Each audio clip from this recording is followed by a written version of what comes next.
वो तत्व से जानते हैं परमात्मा को, तत्वतः। फूल की गंध, सुगंध, मकरंद, आभा, प्रभा, सौकर्यता, उसमें से एक दिव्य आकर्षण है, वो दिखेगा नहीं आपको, वो अनुभव कराया जाएगा।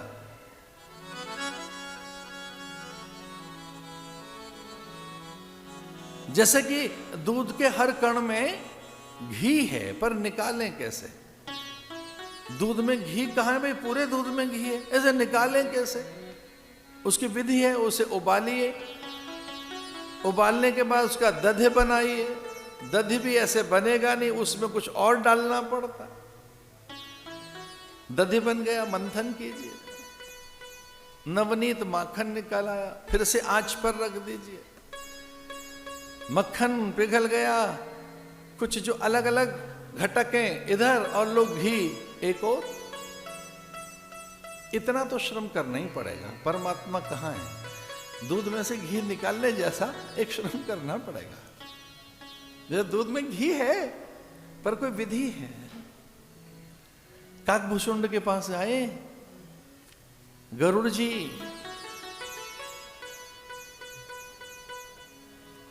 और जैसी उड़ान भरी, गरुड़ ने, महादेव ने कहा था महात्मा के पास जा रहे हो, एक छोटी सी चीज लेकर जाना, तब सब कुछ प्राप्त हो जाएगा। साधु के पास रेते हाथ मत जाना, खाली हाथ मत जाना। तो खाली हाथ माने क्या? फल फूल द्रव्य दक्षिणा परिधान, तो कुछ देना होगा क्या? बोले ना ना ना, श्रद्धा लेकर जाइए। रिक्त हस्त का अर्थ ये नहीं है कि हाथ भर के लेके जाना है। रिक्त हस्त का अर्थ यह है कि उसमें, उस खाली हाथ में श्रद्धा लेकर जानी है। और श्रद्धा जैसे ही आएगी तो हाथ जुड़ेंगे, झुकेंगे। श्रद्धा में शीश अपने आप आपका झुक जाएगा। जैसे वात्सल्य आप में आए तो बालक के कपोल छूते हैं आप। श्रद्धा में स्पर्श का मन होता है। आप निकट जाना चाहते हैं, संयुक्त होना चाहते हैं, युक्त होना चाहते हैं, एकीकृत होना चाहते हैं, समन्वित होना चाहते हैं। आप बरबस हठात बलात् उसे छूना चाहते हो। यहाँ उत्तर भारत में तो हद है। यहाँ की सारी मूर्तियों के मुंह में भोग लगा देंगे। यहाँ के भक्त जल चढ़ा दें, थोड़ा लड्डू मुंह में ही रख दें, पूरी दिया बाती धूप वहां तक पहुंच नहीं रही।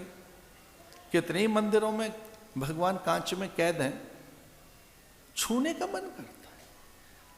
संवेदांगों के द्वारा हम जुड़ना चाहते हैं। यही तो अध्यास है, यही तो अभ्यास है। आदत ही ऐसी बनाइए, जब तक छू न ले तब तक कैसे पता लगे। श्रद्धा में भी इतना विलक्षण स्पर्श है हमारा, हम छूना चाहते हैं देवता को। और जैसे श्रद्धा आएगी, ये छुअन चली जाएगी। श्रद्धा आत्मा का स्पर्श कराती है, श्रद्धा हृदय का स्पर्श कराती है। जैसे श्रद्धा आएगी आप में, आप देव से एकीकृत हो जाओगे। फिर देव आपसे दूर नहीं है, फिर वहीं प्रकट होगा। और अभी तो वहां पहुंचे नहीं थे कि सारे संशय चले गए। संशय आत्मा विनश्यति। गीता कहती है कोई कभी आपका नाश नहीं कर पाएगा, आपका कोई अहित नहीं कर सकता। कोई भी कभी भी किसी में भी इतनी सामर्थ्य नहीं कि कोई आपका अहित कर सके। बस आपका ही संशय आपका अहित करता है। संशय आत्मा विनश्यति। हमारा ही संशय, हमारे ही एक प्रकार के संशय आत्मा का विनाश कर देते हैं। हमारा राम कथा सुंदर करतारी, संशय विहग उड़ावनिहारी। महादेव ने अपनी भार्या सती से कहा कि चलो चलते हैं महात्माओं के पास, कथा सुनते हैं। ऐसी बहुत कथाएं हैं। रामायण सत्य कोटि अपारा, नाना भांति राम अवतारा। महापुरुष कहते हैं नाना भांति राम अवतारा। राम अलग अलग युग में, अलग अलग मनवंतरों में प्रकट हुए हैं। और भक्तों के द्वारा, उनकी भावनाओं से भी, ऋषि मुनियों ने भी अलग ढंग से उनको प्रकट किया है। इसलिए उसे कवि कहा गया, जो राम को प्रकट कर सके, जो राम को पूरा समझ सके। तेने हृदय आदि कवये मुह्यन्त यत सूरय। उसे कवि कहते हैं जो उसकी कल्पना करते करते उसे पहचान जाए कि वो कौन है। तेने हृदय आदि कवये मुह्यन्त यत सूरय। आदि कवि ब्रह्मा ने उन्हें पहचाना था, और ब्रह्मा से फिर वाल्मीकि,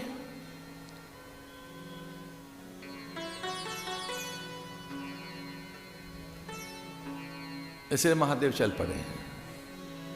एक बार त्रेता जुग माही, एक बार त्रेता युग माही, एक बार त्रेता जुग माही।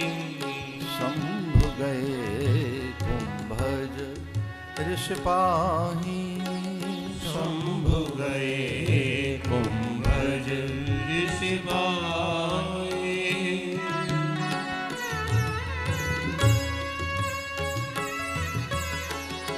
एक बार त्रेता जुग माही, शंभु गए कुंभज ऋषि पाही।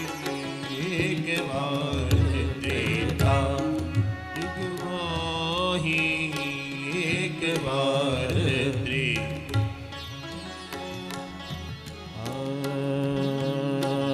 संग सती जग जननी भवानी, संग सती जग जननी भवानी।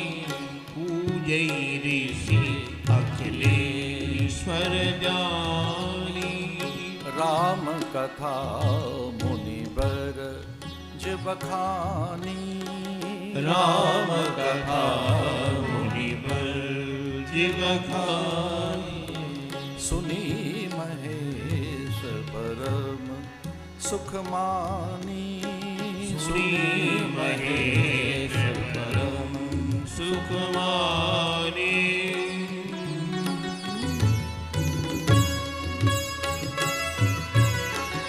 राम कथा मुनि वर्ज बखानी, सुनी महेश परम सुख मानी।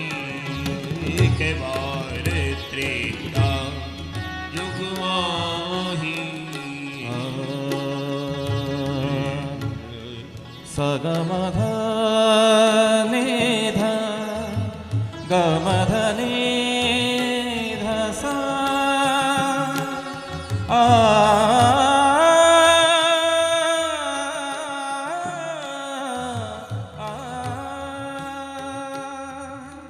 सगम मगम धद मध नि धनि सा सा ग गम धनि सा सा सा गम धनि सा सा सा गम धनि सा सा सा। एक बार त्रेता जुग माही, शंभु गए कुंभज ऋषि पाही। एक बार त्रेता जुग माही, शंभु गए कुंभज ऋषि पाही। एक बार त्रेता जुग माही, शंभु गए कुंभज ऋषि पाही। महादेव ने कहा वो कथा सुनने चलते हैं, साथ में जगदम्बा भवानी। तुलसी बाबा लिखते हैं पूजे ऋषि अखिलेश्वर जाने। भगवान द्वार पर आए, पहले पूजन तो करें उनका, पाद्य अर्घ आचमन गंध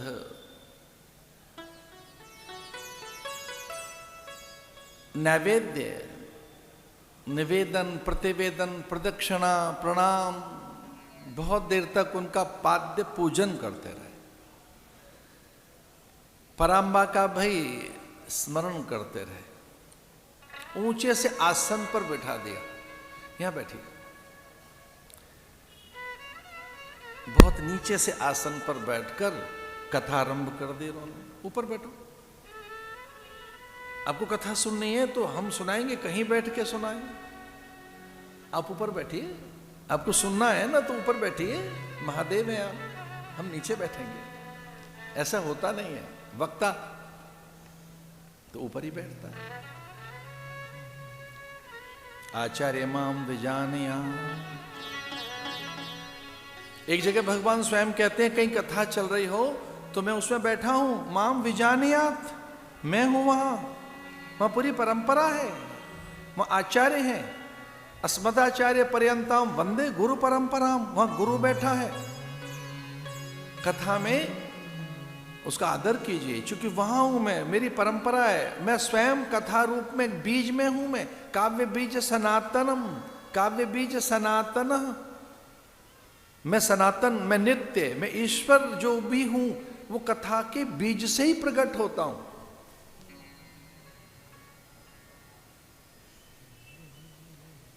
कोई काक विष्ठा इतनी मान्य है क्या?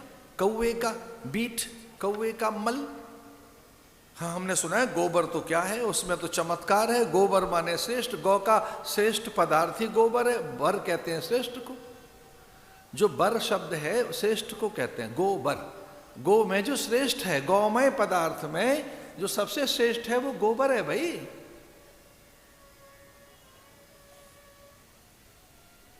कितना श्रेष्ठ है, वहां लक्ष्मी का वास है।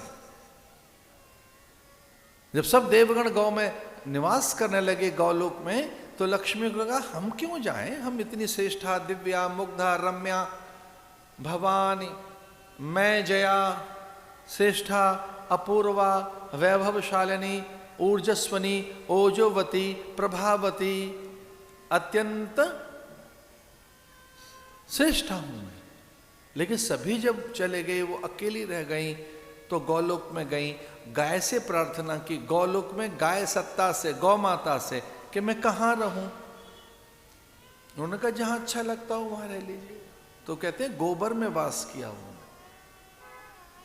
इसलिए गौ में लक्ष्मी का वास है। उसमें स्वर्ण किरणें, स्वर्ण कांति, उसके ऊपर जो झिल्ली आती है उसे करीषणी कहा है। गंधद्वाराम दुरादर्शाम नित्य पुष्टाम करीषणीम ईश्वरीम सर्वभूतानाम तामी होप विहेश्रियम।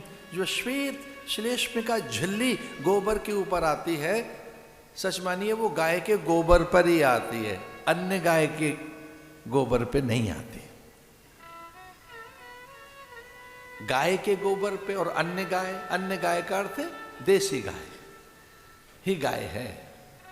तो देशी गाय के गोबर पर ही वो श्वेत श्लेष्म का झिल्ली, एक आवरण आता है, स्वर्ण कांति उसमें रहती है। स्वर्ण तो कई जगह रहता है, सर्वाधिक बिल्वपत्र में पाया जाता है, तुलसी में तो अपार है, शालिग्राम में तो सोना ही सोना है। शालिग्राम में स्वर्ण कांति रहती है कभी? शालिग्राम में स्वर्ण रहता है, तुलसी में स्वर्ण है, बिल्वपत्र में स्वर्ण है, और तो और दूध में पीलापन स्वर्ण ही तो है। उस कारण वो स्वर्ण धातु भगवान स्वयं है। लेकिन काक की विष्ठा, उससे पीपल पैदा होता है। कौवे की विष्ठा में, कौवे की बीट में से ही तो पीपल निकलेगा, इतना श्रेष्ठ वृक्ष उसके उदर में जाएगा।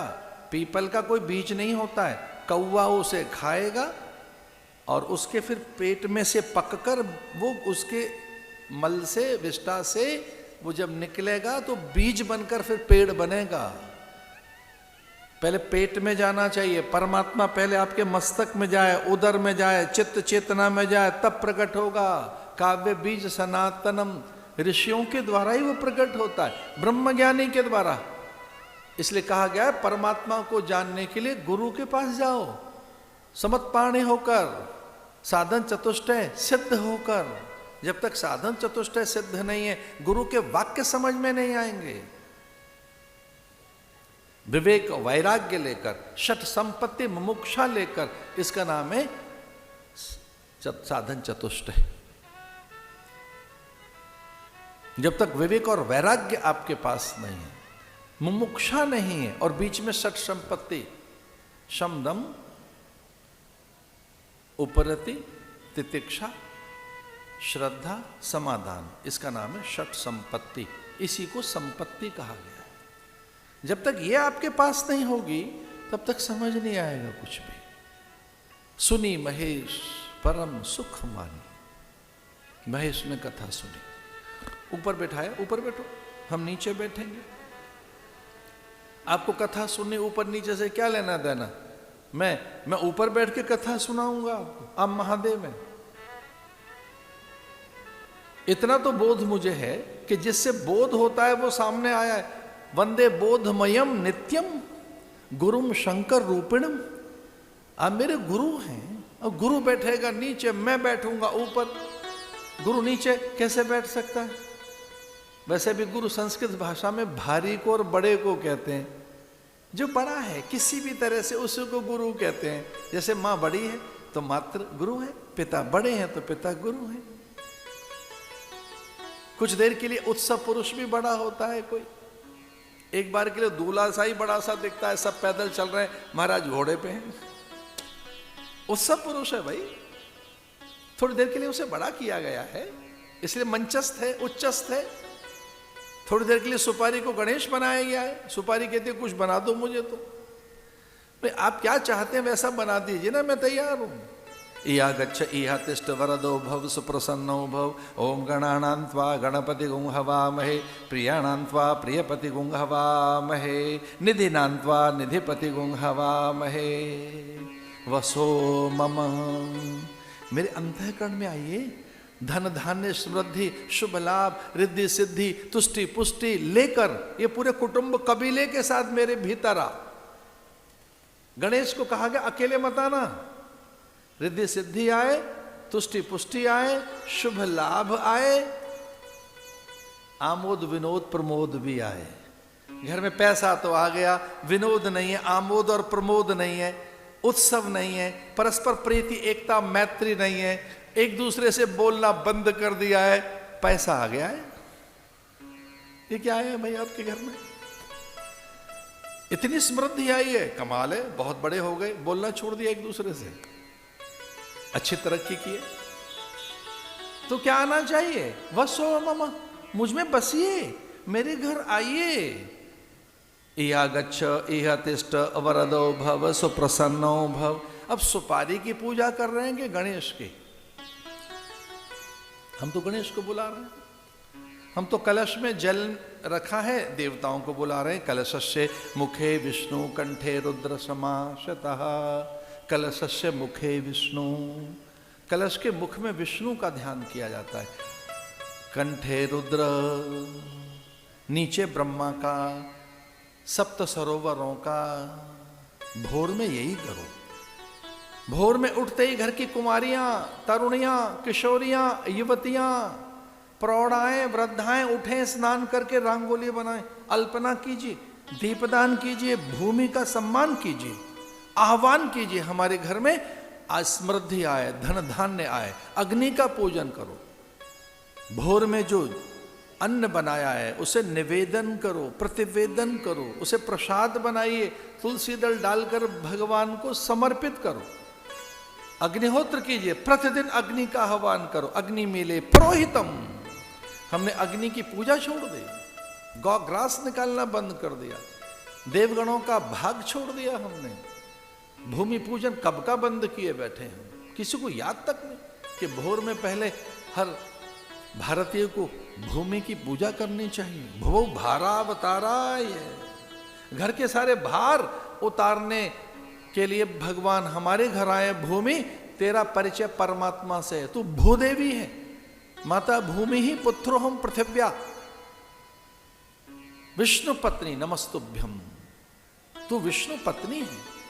परमात्मा से कहे, देवताओं से बोलो हमारे घर आए, कपाट खुलें, अग्नि का पूजन होना चाहिए, दीपदान हो, रंगोली हो, अल्पना हो। ये पहले होता रहा है, भोर में उनका ध्यान किया जाता रहा है। इसलिए अपने गुरु को ऊपर बिठाकर वंदे बोधमयम नित्यम गुरुम शंकर रूपिणम, ऊपर बैठिए, मैं नीचे बैठ के कथा सुनाऊंगा। तो पार्वती सती कहने लगी कि ये क्या कथा सुनाएगा, हमें ऊपर बिठा दिया, ये नीचे बैठा है। आंखों में अश्रु हैं, रोम रोम में रोमांच है, बार बार ये पुलकित हर्षित होकर, भावुक होकर न जाने कौन से प्रसंग ले बैठता है। क्या कथा सुनाएगा।